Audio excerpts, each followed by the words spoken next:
نگینہ کی آج جو شادی کی رات تھی وہ سج دج کے بیڈ پر سرخ جوڑے میں لپٹی بیٹھی بے چینی سے اپنے ہم سفر کا انتظار کر رہی تھی۔ اس کے ذہن میں کئی طرح کے خوف تھے۔ نگینہ کالج کی طلباء تھی اور ارشد سے اس کی ملاقات بس اسٹاپ پر ہوئی تھی۔ ارشد کالے رنگ کی عینک لگائے اور پینٹ شرٹ میں ملبوس نگینہ کو تکتا رہتا تھا۔ شروع میں نگینہ نے ارشد پر دھیان نہ دیا، مگر جب وہ ایک ہی جگہ ایک ہی وقت نگینہ کے لیے کھڑا ہوتا تھا۔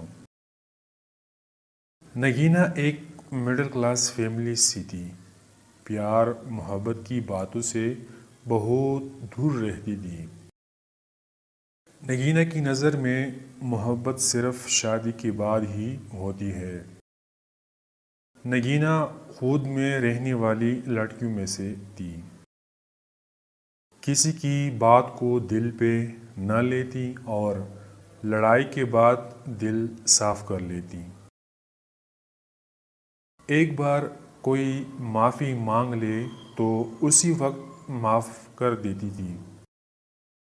نگینہ کے خواب بہت بڑے تھے، مگر گھر کے حالات کی وجہ سے اس کے خواب ادھورے رہ گئے۔ وہ بس ان خوابوں کو پورا کرنا چاہتی تھی۔ نگینہ کی عمر لگ بھگ 23-24 کے قریب تھی۔ نگینہ کی آنکھیں نیلی گہرائی اور ہونٹ گلابی تھے۔ نگینہ خود پہ زیادہ توجہ نہیں دیتی تھی، مگر حسن نگینہ میں بالا کا تھا، جو اسے دیکھتا ہی رہتا۔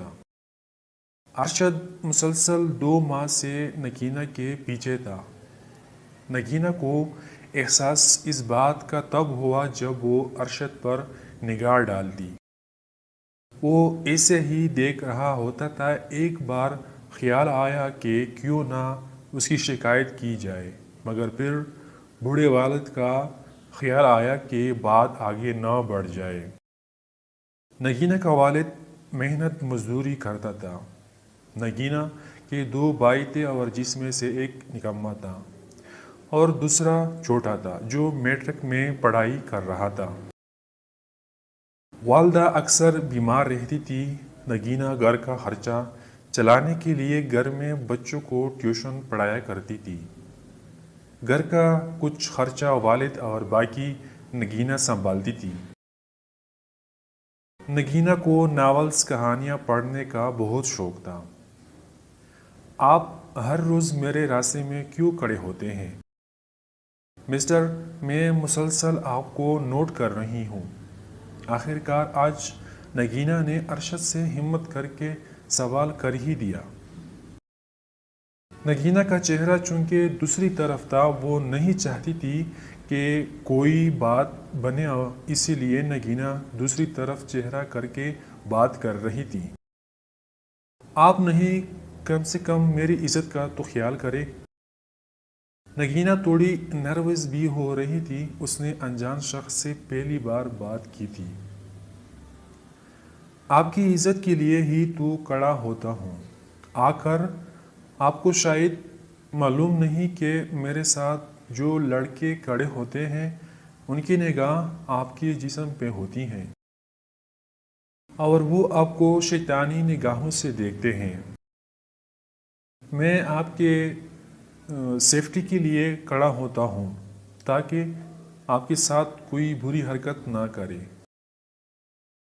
اس دن کچھ اوباش لڑکے آپ کے بارے میں غلط بات کر رہے تھے۔ دیکھیے مسٹر، میرے بارے میں کوئی کچھ بھی کہے، مجھے پرواہ نہیں، اور میری عزت اللہ پاک کے ہاتھ میں ہے۔ وہ ذات اگر نہ چاہے تو کوئی کچھ بھی نہیں کر سکتا، اور برائے مہربانی آئندہ کے بعد میرے راستے میں مت کھڑے ہونا۔ دوسری سائیڈ سے گاڑی کے نگینہ کو متوجہ کیا اور نگینہ گاڑی پر سوار ہو کر چلی گئی۔ ارشد نگینہ کو دیکھتا ہی رہ گیا۔ نگینہ رات کو بستر پر لیٹی تو اسے دن والا خیال آنے لگا۔ نگینا نے اپنا دماغ جھٹک دیا اور سو گئی۔ چونکہ اگلے دن چھٹی تھی، سارا دن کام کاج کر کے نگینا شدید تھک گئی۔ گرمیوں کا موسم تھا۔ نگینا آرام کی عرض سے اپنے کمرے میں جا کر لیٹ گئی۔ کچھ دیر میں موسم نے انگڑائی لی اور آسمان پر بادل چھا گئے۔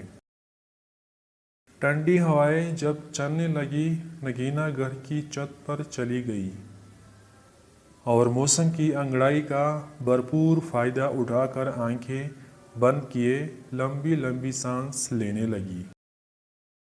نگینا نگینا نگینا کی سامعوں نے اپنے نام کی صدا سنی اور آنکھیں کھول کر آگے پیچھے دیکھنے لگی، مگر کوئی بھی نہیں تھا۔